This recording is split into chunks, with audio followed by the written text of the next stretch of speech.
semelhança entre a República de Weimar e os governos petistas no Brasil? Não, a ideia é boa. A ideia é boa mesmo. Acho que tem algum elemento aí interessante, né? E é muito interessante que a gente fala isso hoje, quer dizer, um dia depois pela primeira vez na história da República, né, uma indicação de ministro do Supremo Tribunal Federal ser negada pelo Senado, né? E acho que isso, para mim, foi um elemento extremamente instrutivo, né? De que, vejam, o outro tinha sido um médico pelo Floriano Peixoto em 1894. Você que não tinha nada a ver com o direito. Era um médico privado de alguém. Sim, nos estertores e tal. Quer dizer, e hoje a gente viu também a aprovação, a quebra da recusa da pérdida da dosimetria. A revogação dos vetos do Lula. Do veto do Lula, e a gente está vendo mais coisas, quer dizer, você vai vendo como, na verdade, a dinâmica de chantagem que o Congresso fez, ela não só não parou, como toda a negociação que foi feita, ela não serviu de muita coisa. Porque ela criou uma situação extremamente insignificativa, que é mais ou menos o seguinte: você entregou tudo e você ganhou muito pouco. E o pior, você entregou a única coisa que você não pode entregar, que é a sua capacidade de fazer a sociedade acreditar que você acredita em uma outra sociedade. Por exemplo, você coloca uma pessoa que vai ser ministro do Supremo Tribunal Federal, é a sua indicação, e o sujeito tem um discurso tão conservador como qualquer conservador. Então, qual é a sinalização que você dá para a sociedade? Você perdeu duas vezes. Não?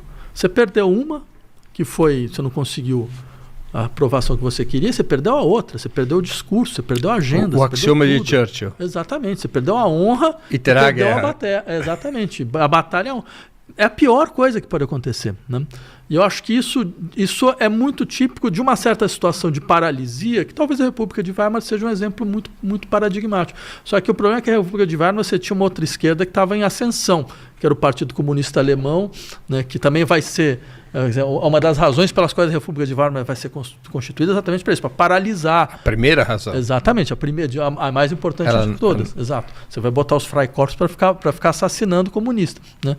Então, ou seja, infelizmente, não que eu queira que os comunistas sejam assassinados, mas infelizmente a gente não tem essa organização que consiga colocar as coisas nesses termos. Então, você tem esse tipo de problema. Mas agora, tem uma questão que eu acho importante, que eu queria insistir, que é o campo progressista, o campo dos progressismos, ele foi incapaz de entender as crises nas quais nós estávamos.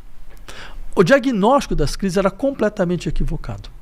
A gravidade da crise, ela foi completamente negligenciada. E agora, o que a gente tem em larga medida são discursos morais. Aí é difícil mesmo. Eu pego no livro um exemplo que para mim é muito, muito, muito claro, que é o exemplo do uso do ressentimento, que é um termo que a gente tem visto à torta à direita hoje, para você explicar por que tem tantos eleitores que votam em partidos fascistas, extrema-direita. São todos ressentidos. Tem o ressentimento. Eu diria, para mim, essa é uma explicação inefetiva, errada e politicamente catastrófica. Ela é inefetiva porque, na verdade, não é nada disso que está acontecendo. Normalmente a gente fala, ressentimento significa o quê? Você tem grupos privilegiados que agora não têm mais privilégios, você vai vendo as pessoas em ascensão, outros grupos em ascensão, e eles começam então a ter um tipo de ressentimento contra esses novos grupos em ascensão, né? Então, ou seja, é um tipo de sentimento de injustiça injusto, de uma certa forma.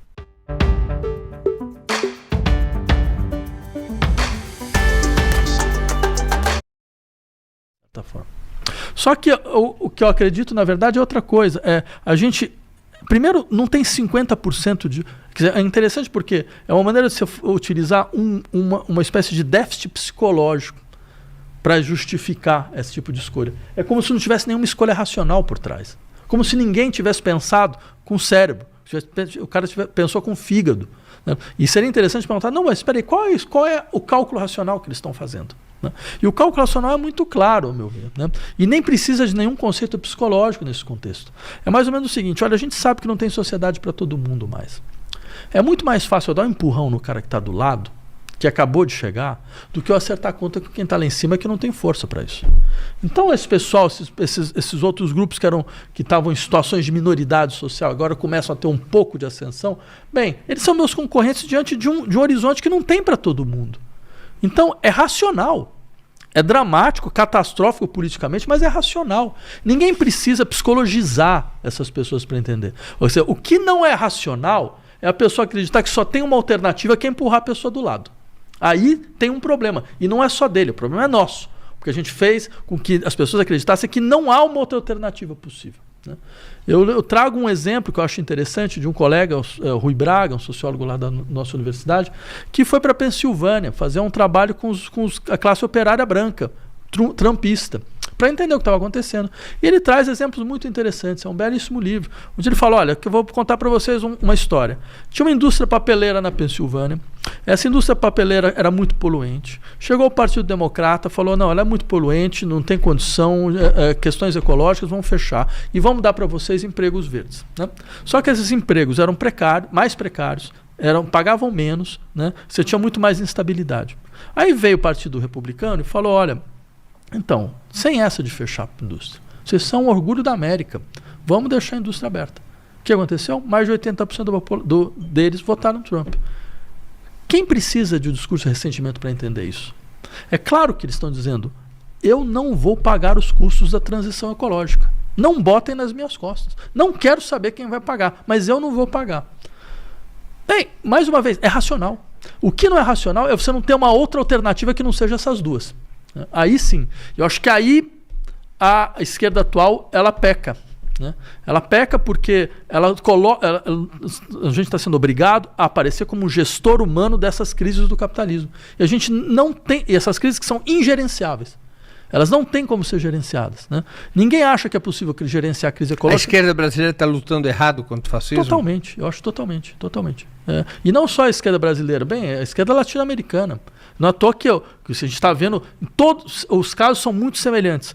Governos que têm tons conciliatórios, à esquerda, que perdem fragorosamente as eleições e dão espaço a governos fascistas. Do Boric, por exemplo. O Boric é um clássico nesse sentido. Né? Do Chile. O fascista, o cara tem até o nome, tem até o pai. O pai era um oficial nazista. Né? Então, e depois você tem o Milei, né? Você tem... E aí é interessante, porque aí você tem o caso, a exceção ao caso, que é a Colômbia. E por que a Colômbia é uma exceção? Porque o Petro politizou o debate. E agora ele vai ganhar a eleição. Né? Então acho assim, isso deveria ser algo a ser lembrado à esquerda brasileira, porque todos nós estamos nessa posição que nós sabemos muito bem o que significa uma vitória do Flávio Bolsonaro nas próximas eleições. O Brasil acaba. Ele acaba como país mesmo, porque o Flávio Bolsonaro não quer ser presidente da República, ele quer ser administrador de colônia. Ele não tem nenhuma ideia do que significa ser presidente da República. Ele quer simplesmente ser o representante, né, o estafeta dos interesses norte-americanos no país. Isso é muito claro. Né? Todos os seus gestos são muito evidentes nesse sentido. Né? Então o que acontece? Todo mundo tem responsabilidade em relação a essa eleição. Né? Só que agora vários setores estão preocupados exatamente por entender que não dá para imaginar que dentro de uma situação de acirramento conflitos. E mais, você vai ter um congresso que simplesmente vai minar o governo até o dia 3 de outubro. De todas as maneiras. Porque é uma eleição que vai ser decidida com uma diferença muito pequena. Então qualquer gesto pode modificar a eleição. Então, ou seja, numa situação como essa, você imaginar que você não deve olhar para os exemplos que estão dando certo e se perguntar o que eles fizeram, eu acho já um erro político clássico. Pessoal, veículo parado é oportunidade dormindo, hein? No aplicativo da Lala